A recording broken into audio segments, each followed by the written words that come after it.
అదరగొట్టే కారం రంగు రుచి ఆచి కారం పొడి. వైసీపీ అధ్యక్షుడు మాజీ సీఎం జగన్ అక్రమాస్తుల కేసులో హైదరాబాద్లోని సీబీఐ ప్రత్యేక కోర్టుకు రేపు హాజరు కానున్నారు. ఇప్పుడు కూడా వ్యక్తిగత హాజరు నుంచి తనకు మినహాయింపు ఇవ్వాలని జగన్ కోరగా సీబీఐ వ్యతిరేకించింది. 6 ఏళ్లుగా జగన్ కోర్టుకు ప్రత్యక్షంగా హాజరవడం లేదని, ఈ కేసుల్లో డిశ్చార్జ్ పిటిషన్లపై రోజువారీ విచారణ జరుగుతున్నందున ఆయన ప్రత్యక్షంగా హాజరవ్వాలని సీబీఐ తెలిపింది. దీంతో ఈ నెల 21లోగా వ్యక్తిగతంగా హాజరవ్వాలని కోర్టు ఆదేశించింది. ఈ నేపథ్యంలో ఒకరోజు ముందే ఆయన కోర్టుకు హాజరయ్యేందుకు సిద్దమైనట్లు తెలుస్తోంది. గత నెల ఆయన కోర్టు అనుమతితో ఐరోపా పర్యటనకు వెళ్లారు. ఆ పర్యటన ముగియగానే ప్రత్యక్షంగా హాజరవ్వాలని న్యాయస్థానం ఆదేశించింది. కానీ ఆయన కోర్టుకు వెళ్లకుండా వ్యక్తిగత హాజరు మినహాయింపు కోరారు. సీబీఐ అభ్యంతరం చెప్పడంతో ఇప్పుడు కోర్టుకు వెళ్లేందుకు సిద్దమయ్యారు. అక్రమాస్తుల కేసులో 2013 సెప్టెంబర్ నుంచి జగన్ బెయిల్పై ఉన్నారు.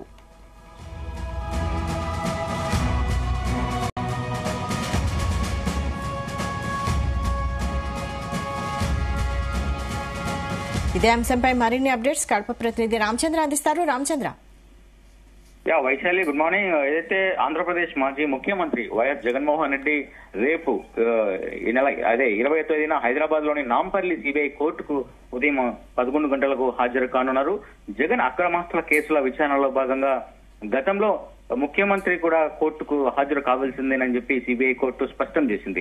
ఈ నేపథ్యంలో మాజీ ముఖ్యమంత్రిగా ఉన్నటువంటి సీఎం జగన్మోహన్ రెడ్డి రేపు విచారణకు కోర్టుకు హాజరు కానున్నారు. సో జగన్ వ్యక్తిగతంగా హాజరు కానున్నటువంటి రేపు విచారణకు ఈ అక్రమాస్తుల కేసులో ఒక ముఖ్య ఘట్టంగా భావించవచ్చు. సాధారణంగా ఈ కేసు విచారణలో ఈ క్రింది అంశాలపై కూడా పూర్తి స్థాయిలో అన్ని అంశాలపై కూడా కోర్టు దృష్టి సారించే అవకాశం ఉంటుందని చెప్పి కూడా న్యాయ నిపుణులు చెప్తున్నటువంటి పరిస్థితి ఉంది. అలాగే కేసులో విచారణ ప్రారంభానికి ముందు చాలా మంది నిందితులు తమపై ఉన్న ఆరోపణలను తొలగించాలని కోరుతూ డిశ్చార్జ్ పిటిషన్లు కూడా దాఖలు చేశారు. వీటిపై కూడా రేపు కోర్టు దృష్టి సారించనుంది. జగన్ తరపు న్యాయవాదులు గతంలో దాఖలు చేసినటువంటి డిశ్చార్జ్ పిటిషన్, అలాగే ఈ కేసులో ఉన్న ఇతర నిందితుల పిటిషన్లపై న్యాయస్థానం విచారణ వేగవంతం చేసే అవకాశం ఉంది. ఈ డిశ్చార్జ్ పిటిషన్లపై కూడా కోర్టు తుది నిర్ణయం తీసుకుంటే కేసు విచారణ ఏ దశలో కొనసాగుతుందో అన్నది కూడా ఒక స్పష్టత వచ్చే అవకాశాలు అయితే చాలా స్పష్టంగా ఉన్నాయి. గతంలో జగన్ ముఖ్యమంత్రి అయిన తర్వాత తన ప్రభుత్వపరమైన బాధ్యతలను దృష్టిలో ఉంచుకొని ప్రతి విచారణకు కూడా హాజరు కావడం నుంచి మినహాయింపు కోరుతూ పదే పిటిషన్లు దాఖలు చేశారు. ఇప్పుడు ఆయన మాజీ కావడంతో కోర్టు ఆదేశాల మేరకు ఆయన రేపు హాజరు అవుతున్నప్పటికీ భవిష్యత్తులో హాజరు నుంచి మినహాయింపు ఇవ్వాలని కోరుతూ మళ్లీ పిటిషన్ దాఖలు చేసే అవకాశం ఉంది. కోర్టు ఈ పిటిషన్లను తోసిపుచ్చి క్రమం తప్పకుండా హాజరు కావాలని మరోసారి స్పష్టం చేస్తే మాత్రం జగన్మోహన్ రెడ్డి ప్రతి వాయిదాకి కోర్టులో ఉన్నటువంటి కోర్టుకు హాజరు కావాల్సిన ప్రతి వాయిదాకు హాజరు కావాల్సినటువంటి అవసరం అయితే ఖచ్చితంగా ఉంటుంది. అన్ని డిశ్చార్జ్ పిటిషన్ల విచారణ పూర్తయిన తర్వాత నిందితులపై నేరారోపణలు నమోదు చేసే ప్రక్రియ కూడా అప్పుడే మొదలవుతుంది. అయితే సిబిఐ మరియు ఏదైతే చెప్తున్నటువంటి వాదనలు కావచ్చు, ఇటు జగన్ తరపు వాదనలు కావచ్చు, ఇవన్నీ కూడా రేపు కోర్టు ముందు ఉండే అవకాశం ఉంది. చాలా ఏళ్ల తర్వాత జగన్మోహన్ రెడ్డి హాజరవుతున్నారు. సో ఈ నేపథ్యంలో అటు జగన్ కు ముఖ్యంగా భద్రత కావచ్చు, అలాగే జగన్ ఎక్కడికి వచ్చినా కూడా క్రౌడ్ అలాగే అభిమానులు కార్యకర్తలు పెద్ద ఎత్తున చుట్టుముట్టే అవకాశం ఉంది. మరి కోర్టుకు సమయం ఉన్న సమయంలోనే హాజరు కావాల్సినటువంటి అవసరం ఉంది. మరి ఈ అన్ని దృష్ట్యా అభిమానులు కార్యకర్తలు అడుగడుగా నిరాజనాలు అలాగే దాంతో పాటు ఫాలో అయ్యే అవకాశం ఉంటుంది. మరి ట్రాఫిక్ సమస్యలు ఇవన్నీ కూడా తలెత్తే అవకాశం ఉంటుందని చెప్పి కూడా మనం భావించాల్సి ఉంటుంది. మరి ఇదే ఆయన అవగాహన సందర్భంలో తాను కోర్టుకు హాజరవ్వాల్సి వస్తే ఇటువంటి పరిస్థితులు ఇటువంటి సమస్యలు ఎదురవుతున్నాయి, ట్రాఫిక్ సమస్యలు కూడా ఎదురుతాయని చెప్పి కూడా గతంలో చెప్పినటువంటి పరిస్థితి. మరి రేపు చూడాలి ఎటువంటి పరిస్థితులు ఉంటాయి. అలాగే జగన్మోహన్ రెడ్డి సమయానికి కోర్టుకు చేరుకుంటారా, సమయం మించిపోయిన తర్వాత కోర్టుకు చేరుకుంటే తర్వాత కోర్టులో ఉన్నటువంటి జడ్జి ఎలా రియాక్ట్ అవుతారా అనేది కూడా మనం వేచి చూడాల్సి ఉంటుంది. ఏదైతే గతంలో జగన్ ముఖ్యమంత్రి అయిన తర్వాత కూడా కోర్టుకు రావాలని చెప్పి కోర్టు ఆదేశించినప్పటికీ కూడా అప్పుడు ముఖ్యమంత్రిగా అధికార హోదాలో ఉన్న నేపథ్యంలో రావాలనే సెక్యూరిటీ రీజన్స్ ఇవన్నీ కూడా చెప్పి అన్ని కూడా దాటవేస్తూ వచ్చినటువంటి పరిస్థితి ఉంది. అయితే ఇప్పుడు మాజీ కావడంతోనే ఆయన కోర్టుకు ఖచ్చితంగా రావాలని చెప్పి కూడా చెప్తున్నటువంటి పరిస్థితి. అలాగే సిబిఐ మరియు ఈడీ దాఖలు చేసిన అనేక ఛార్జ్ షీట్లను కూడా పరిగణలోకి తీసుకుని ఏ సెక్షన్ల కింద నిందితులను విచారించాలి అనే అంశంపై న్యాయమూర్తి దృష్టి సారించినట్లు కూడా సమాచారం అందుతుంది. ప్రస్తుతం కోర్టులో సిబిఐ ఈడీ దాఖలు చేసిన దస్త్రాలన్నీ కూడా భారీగా ఉన్నాయి. విచారణలో జాప్యం జరగకుండా ఆయా సాక్ష్యాధారాల ప్రాసెస్ గురించి కోర్టు కొన్ని ఆదేశాలు జారీ చేసే అవకాశాలు కూడా ఎక్కువగా ఉన్నాయని చెప్పి కూడా చెప్తున్నటువంటి పరిస్థితి అయితే ఉంది. ఇక ఒకవేళ కంటిన్యూస్ గా కోర్టుకు హాజరవ్వాల్సి వస్తే జగన్ ఇక 3 రాష్ట్రాల మధ్య ప్రయాణం సాగించాల్సి ఉంటుంది.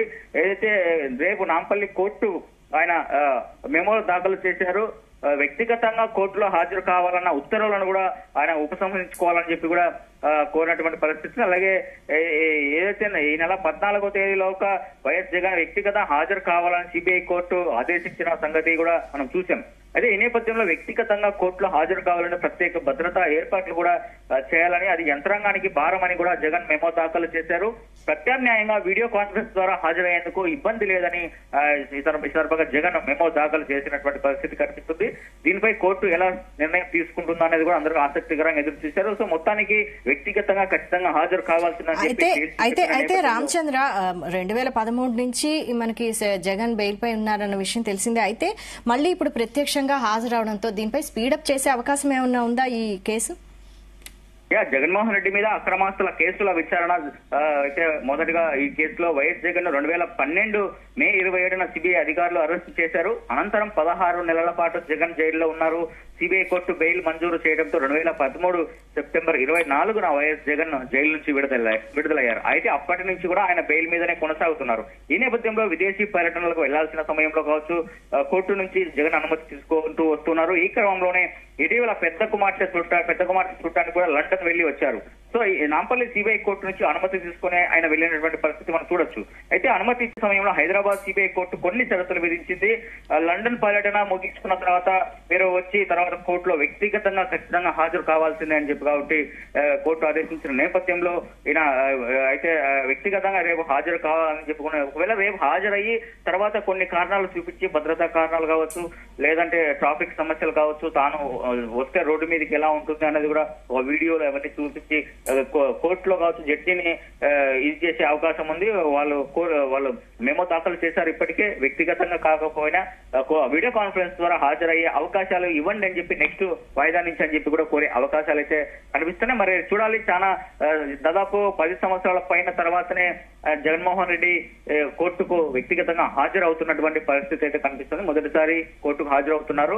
మరి చూడాలి అటు అభిమానులు అటు పార్టీ కార్యకర్తలు ఎలా రియాక్ట్ అవుతారు. అలాగే జగన్మోహన్ రెడ్డి రేపు సమయానికి కోర్టుకు చేరుకుంటారా లేదా అన్నది కూడా కాస్త సందిగ్ధత నెలకొనిందని చెప్పుకోవచ్చు. ఎందుకంటే భారీ ట్రాఫిక్ జామ్ అయ్యే అవకాశం ఉంది, అభిమానులు పెద్ద ఎత్తున వచ్చే అవకాశం ఉంది. సో ఈ నేపథ్యంలో హైదరాబాద్ లో భద్రత కూడా కట్టుదిట్టం చేయాల్సినటువంటి అవసరం అయితే కనిపిస్తుంది. మరి పోలీస్ కమిషనర్ అలాగే హైదరాబాద్ లో పూర్తి స్థాయిలో ట్రాఫిక్ కూడా డైవర్ట్ చేసి నాంపల్లి కోర్టుకు జగన్ సమయానికి తీసుకెళ్లే అవకాశం కూడా ఉందని చెప్పి కూడా అటు భద్రతా అధికారులు అయితే చెప్తున్నటువంటి పరిస్థితి అయితే కనిపిస్తోంది.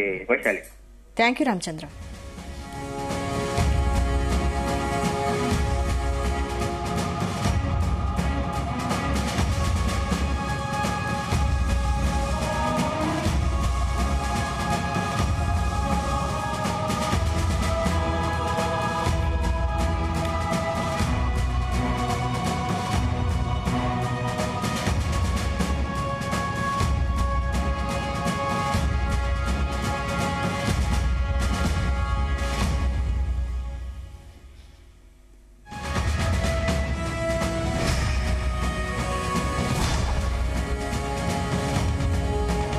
గుమగుమల వంటలే వంటలే తెరకొట్టే కారం రంగు రుచి ఆచి కారం పొడి.